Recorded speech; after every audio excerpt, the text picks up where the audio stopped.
And we are live. Welcome to the Standout CEO Show. I'm Brad Powell, and today we are talking about how you could make better presentations in the world, whatever format your presentations come in, to the extent that you're actually going to inspire and turn your audience into your champions. So if you've been wondering things like, how do you start your next presentation so that people will actually be curious to learn more? Or maybe you've been looking for that hook for your next podcast episode, like this one. Or your video post. Like if you're a video maker like me, you're always looking for, well, how can I hook people? Because I can only, they've only got 10 seconds worth of time before they'll keep scrolling and go right on by. Right. Maybe you're having to do things like business pitching your business to those investors, or pitching your business to your next potential client. How do you hook people so that they want to know more? And of course, after you've hooked them, how do you bring them to a really strong finish so that they'll start engaging with you, they'll start following you, and as I said at the top of the show, they'll actually start talking to other people about you and become your champions, your ambassador? Well, these are the questions that today's guest has made it his life mission to answer and to help you figure out. And so, anyway, so I'm going to introduce Andy Churchill. Oh, it's the other way. Andy Churchill's over here, and he is actually been doing this in the academic world, helping people who are educators be more engaging. I mean, we've all been there. We've all been in that dreadful class. Mine was American history.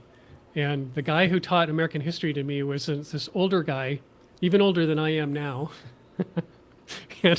and I just had the hardest time even staying awake during his lectures. And I just thought it was inspiring to me in the sense that I thought from that kind of experience, I could do better. Like I could go out in the world. and if I'm ever going to teach, if I'm ever going to do anything, there's a better way to do it than what this guy did. I mean, this was horrible. So with all of that said, the bar is not high. Right. So anyway, Andy's background is teaching things like storytelling, visual design, hand gestures, using your voice, and dozens of other kinds of things. So we're going to take a deep dive on all of this. I'm really excited to go into this realm and treat this episode as possibly a shortcut, like a really quick route from A to Z in terms of how you can be a better presenter. So Andy, welcome to the show. I got my work cut out for me. Yeah, is that all?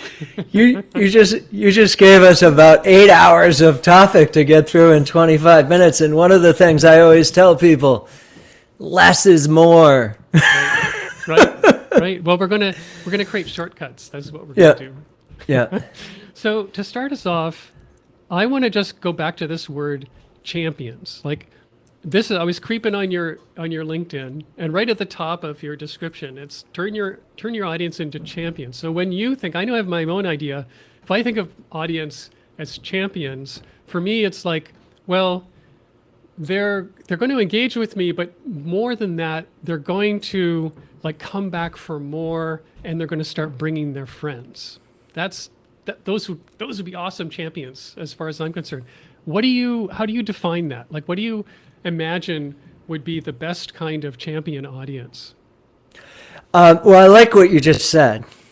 I think that certainly is oftentimes people's definitions. Some of this, the origin of this came from my working with people with founders in pitch competitions. And the founders in pitch competitions, of course, want to win the pitch competition. Yeah. That's kind of their goal. They want to be the champion. They want to be the champion. But the reality of the pitch competition is that it's these pitch competitions with 5 or 6 judges and 100 people in the audience. And I started to realize a couple of years into this because I heard these stories about people getting money from people who had been in the audience, people getting traction from people who had been in the audience who hadn't won. So they in some sense, they weren't champions of the event, but they had turned the audience into champions. Oh, that's cool. And that's when I kind of realized that it's not, even in the pitch competition space, it's not necessarily about winning the competition. It's what are people saying about you after you stop talking? And there isn't a singular answer to that champions question. But it's one of the first things I always ask people when I'm working with them. So I say, what do you want people to do when you're done talking? Right. Really good question. What do you want people to do next? And most of the time people look at me like I'm crazy. They're like, what do you mean? Well, what are you trying to achieve? Well, I just want people to understand what I'm talking about. Yeah. I say, no. That's what you're doing. A presentation is communicating something. But why? Why are you doing it? Yeah, it's so interesting because the tagline for TED Talks is ideas that spread. And if you ever, all those TED videos, they get millions of views. They're really amazing. But most of them don't actually inspire people to go out and then go do something. It's like, oh, that was a great idea. And the most they'll do is maybe they'll share the idea with, as in share the video. Share the video, right. But they won't actually necessarily say, oh, and now I'm going to go do this. I'm actually going to take action in some way, which I think is a huge miss on the part of the whole TED Talk, the whole TED Talk world is why aren't, we all this stuff is sure, great. We got tons of ideas. There's tons of information out there. But ideas worth spreading. But to what end? Right, exactly. To what end? Ideas are a dime a dozen, but without action, forget it.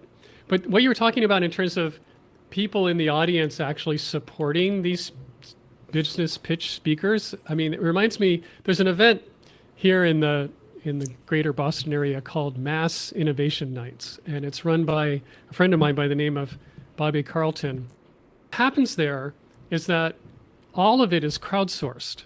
Every month, they pick a lane in terms of it's this kind of startup that's going to be presented at this event. Mm-hmm. And there are 10 businesses chosen, and they're either a brand new startup or they're a business that has a new product. And so there's 10 of them chosen.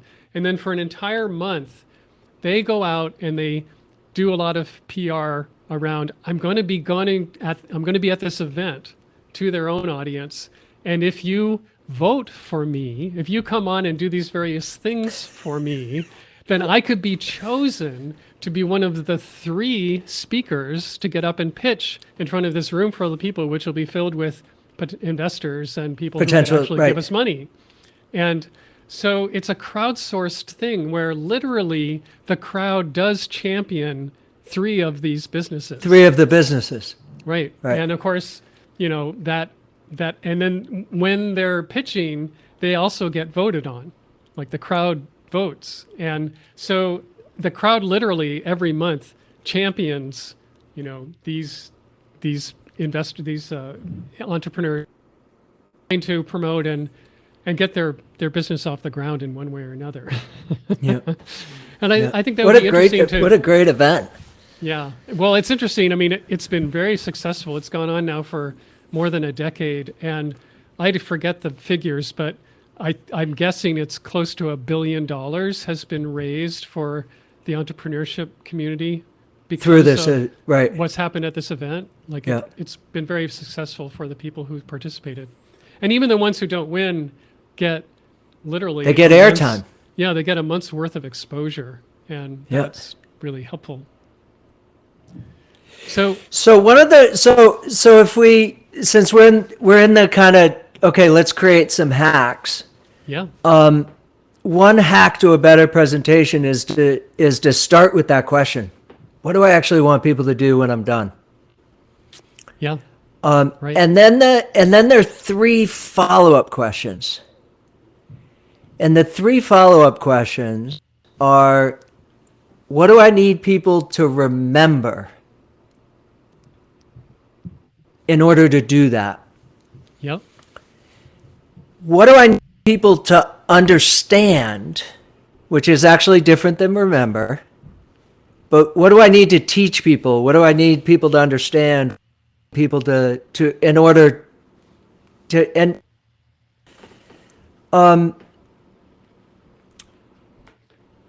people aren't going to do something if they don't understand what they're doing, if they don't understand why.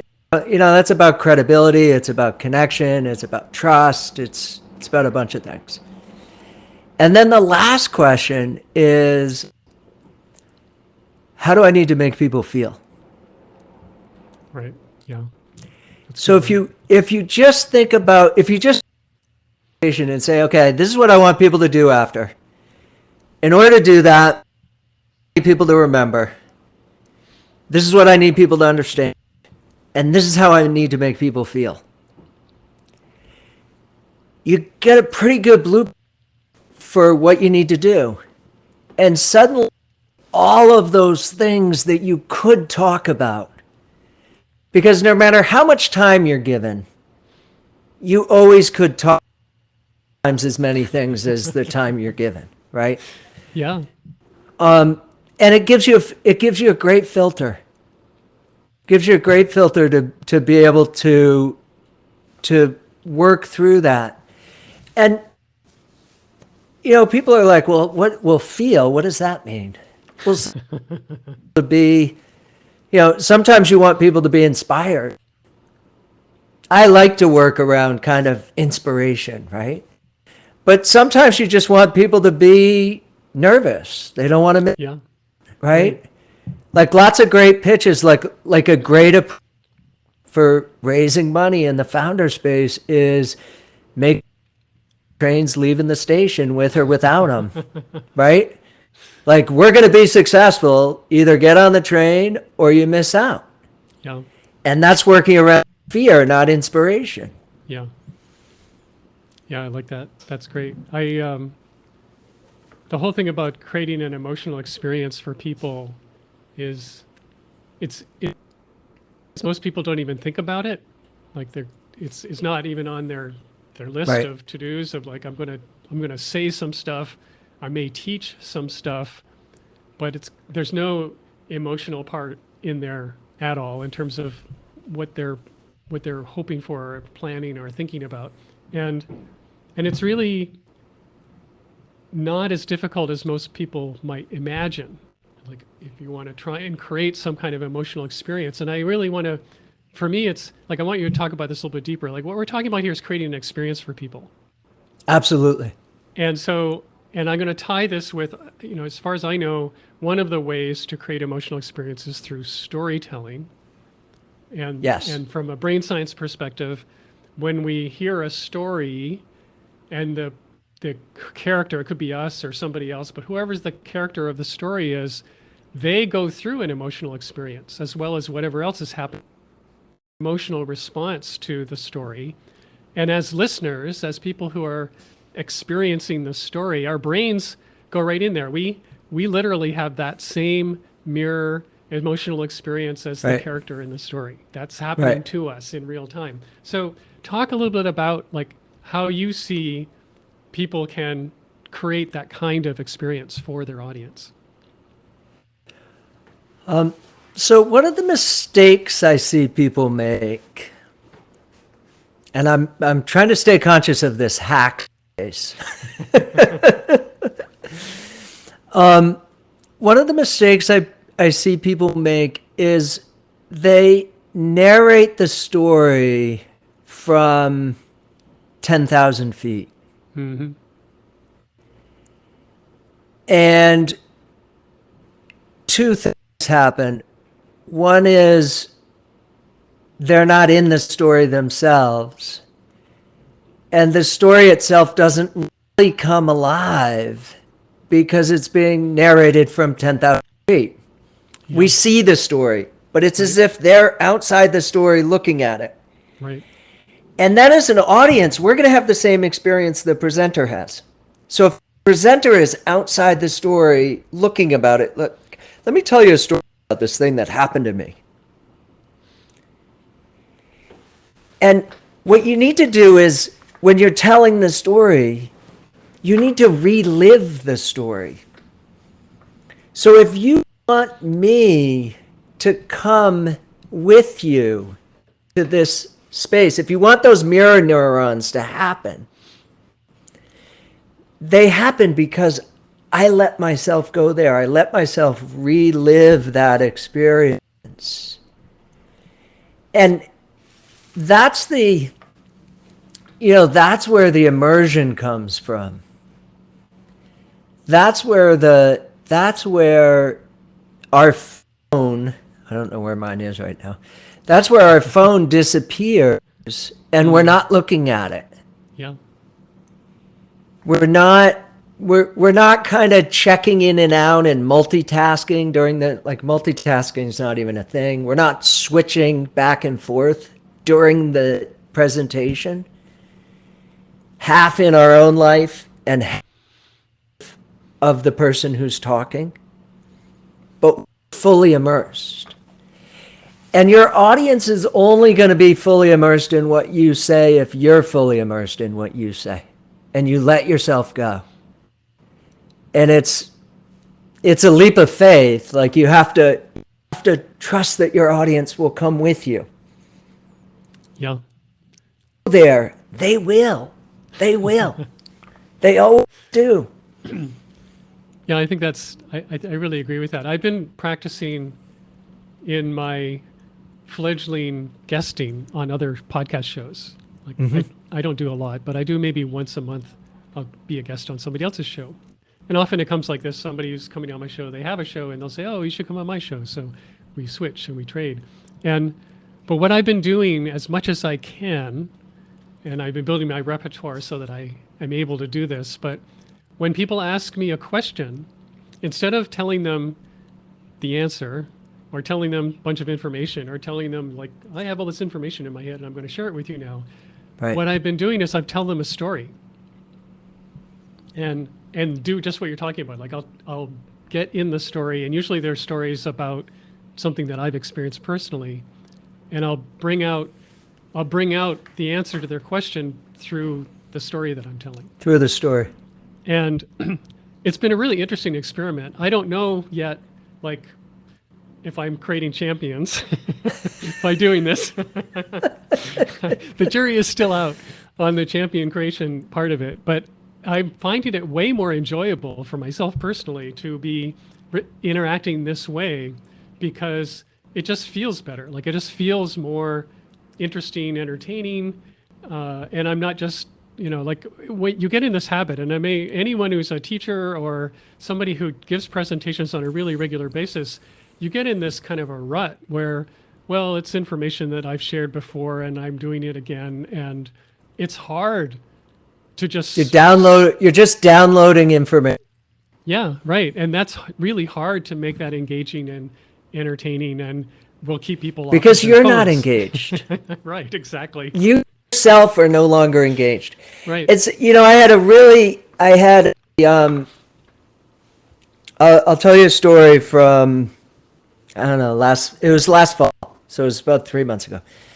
I went to a class, and I get invited to go and teach presenting in classes because lots of professors have their students do presentations at the end of the semester, Yep. but no one knows how to, and everybody wants them to do a good job, but no one knows how to teach it. So they invite me to come and guest lecture. So I go in, and the PowerPoint's all set up, on and the screen's down and everything's all set up, and I go in and I turn everything off and move the screen out of the way and get out 5 pieces of chalk and write on the chalkboard for an hour and a half. And at the end of it, and this guy's looking at me the whole time. The whole time I'm like, Does he think I'm nuts? And he's a tenured professor. He's been at McGill for 30 years.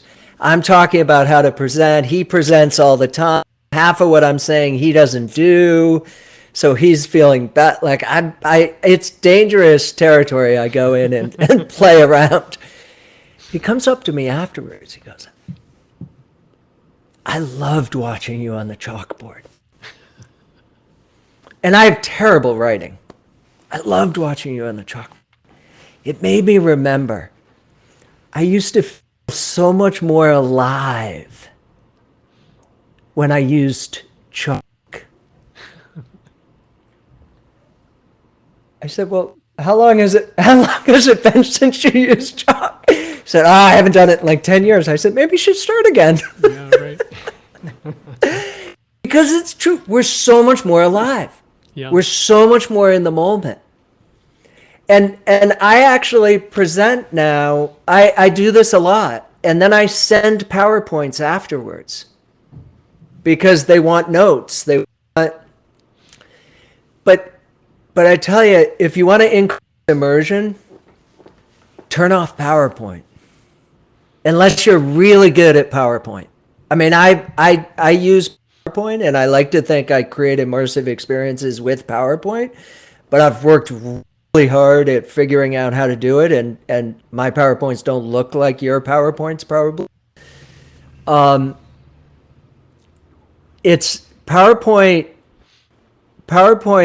is a barrier to immersion more often than not. Yeah, I agree. I mean, it's so horribly used most of the time. Where you've got It's not PowerPoint's fault. Yeah, it's not a well, broken technology. People will show slides that are just filled with stuff, and then they'll stand there and read the darn thing. It's like, oh grief! Just hand it out and let us go. Just hand it out, let us go. We don't. I'll give you a quick hack for using PowerPoint. Okay. One thing you can do with PowerPoint to use it better is delay showing the slide. Talk about so that the longer previewing what you're going to talk about. Instead, use the slide as summary. Use the same slide deck. Just talk about the slide. And then remind people what you said and double check that you didn't miss something with the. And what this does is this shifts the audience attention. The focus of the audience is now on you because you're now presentation, and the PowerPoint's just kind of coming along for the ride. Whereas the way most people use PowerPoint is it previews. Yeah. And everybody reads the slide to see what someone's going to talk about. Right. And then FOMO's gone. There's no fear of missing out because now I know what you're going to say. Right. So now my brain, whether or not to pay attention because I know what you're going to talk about. Right. I might even have a chance to look at my phone now. I can look at my phone now because I got this. This one's not that interesting. Or I'm thinking about point 4 while you're talking about point 1. Because point 4 is actually more interesting than point 1. Yeah. So the explicit table of contents, right? Like think about the way stories work. We foreshadow. You knew when I was telling you that story, you knew the chalk was going to come, but you didn't know why the chalk was going to matter. Right. But you knew it was going to matter. Yeah. I didn't say, I'm going to tell you about chalkboards being better than PowerPoint. I just told you a story. Yeah. And plus, it's nostalgic. Like we all, I mean, I don't know, not we all, but I'm old enough to remember chalkboards. I remember getting in eraser fights with my classmates. I come home and I have dark pants on. Yeah, right. And my wife looks at me and she's like, "You were on that chalkboard again, weren't you?" I'm like, "Yep, I was." And I was having I fun. usually use whiteboards, and like whiteboards are great, but there's no whiteboard, there's a chalkboard. Yeah, right. What are you going to do? What are you going to do? All right. So we are getting close to the end of our time. It goes by so fast. I know it's But quick, eh? I have one question because this is just personal curiosity here. In my world, I'm helping people do really short form presentations because short form video has become the thing in terms of one kind of content creation that seems to reward the people Right. who are doing it. And so what this means is that people have to make a presentation in a minute or less, like very condensed. And this applies, I suppose, as well to the business pitch folks and the elevator pitch folks who similarly have to condense whatever it is that they're going to say into a very fixed, finite, small amount of time. And so what would you have to say around being able to do all these things Quickly. but do it quickly, like do it, like hook and then inspire, get people to understand and get people to remember, and then also here's what you're going to do after we're done here. Well, one, you have to you have to be ruthless about not trying to do very much. So if you have a 1 minute video, you have one idea or half an idea, Yep. like not even a complete idea. If you have half an idea, they want to come back for the next video. Awesome. Because that's actually what you want them to do, right? Right. You want them to come back for more. So part of it is, I think one thing is do less. Do way less than you think you should. If you have 3 points, you don't have a 1 minute video. You have Right. 3 1 minute videos. Right. And then I would say the other thing that you need to understand is people come with half attention. People come thinking whatever they were thinking about, and you need to capture all of their attention. So it's got, and that happens. We call it a hook. I don't really like the hook because, like, right? That's why I like ignite curiosity versus. Yeah. But I have to very quickly tell you something that you then need to hear the rest of the story. And then I'll be able to tell the rest of the story in that minute.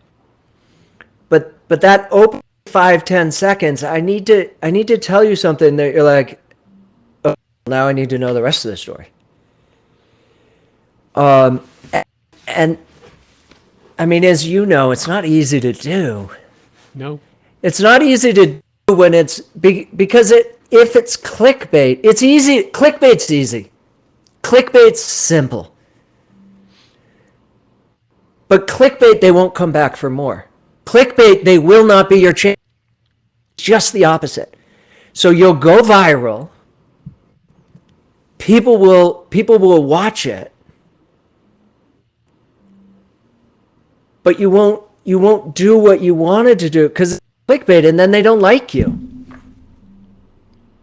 So there's gotta be substance there, as well as emotion.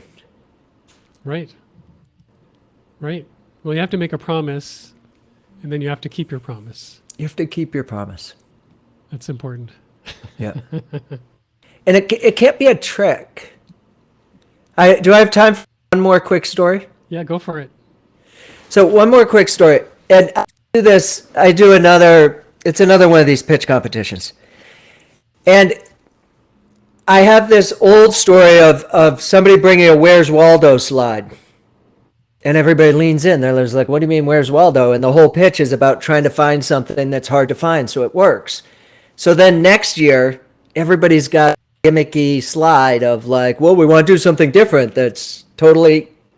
And I always say no, because it doesn't work. And then 3 years later, somebody came and showed a Formula One race car.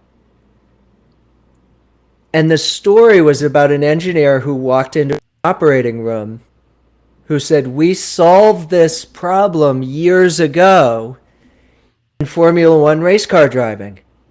Let me tell you how we're going to solve the problem you have your operating room with our Formula One race car driving technology. So it wasn't clickbait. It was a true story. And that's the difference.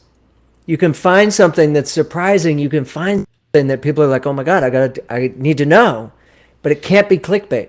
Where's Waldo? It's hard to find. It's hard to point out. It's hard to... It was about a telestrator technology for teaching internal medicine. And it's hard to see stuff. You know, at 10:30, there's just use the telestrator. The race car, it was real. It was an engineer who walked into an operating room, and it was a true story. And these things, people remember these 10 years later. Yeah. These companies are known as, oh, company. Oh, you're the Formula One company. Right. And it works. Yeah. Right. We got to wrap Great. on. Yeah, that's good. That's good. I love. Okay, so I'm inspired. I'm inspired to do more. And if people are inspired to hook up with you and say, okay, I want to learn more from, what's the best way for them to find you? LinkedIn. Okay. That's where I hang out on LinkedIn and at McGill, and I work with researchers. I work to help. I work for organizers and then coach the people who are coming to the events. And then I work with individuals, founders, researchers, and some people who aren't. Some people are just, they're trying to do better business presentations, and we connect and get a good vibe going, and so we work together. That's great. Awesome. Well, I'll make sure that links to your LinkedIn page are in the show notes. And Fantastic. Andy, thank you so much for coming on today. This has really been a fun conversation. Thanks for having me. Appreciate it. And if you are listening at the end and you are feeling inspired, maybe you're thinking you would like to be an audience member who's a champion of the show. Well, let me tell you what to do. Just go to it's standoutceoshow.com. So go to standoutceoshow.com. You'll find all the video, all the audio. You can binge to your heart's content.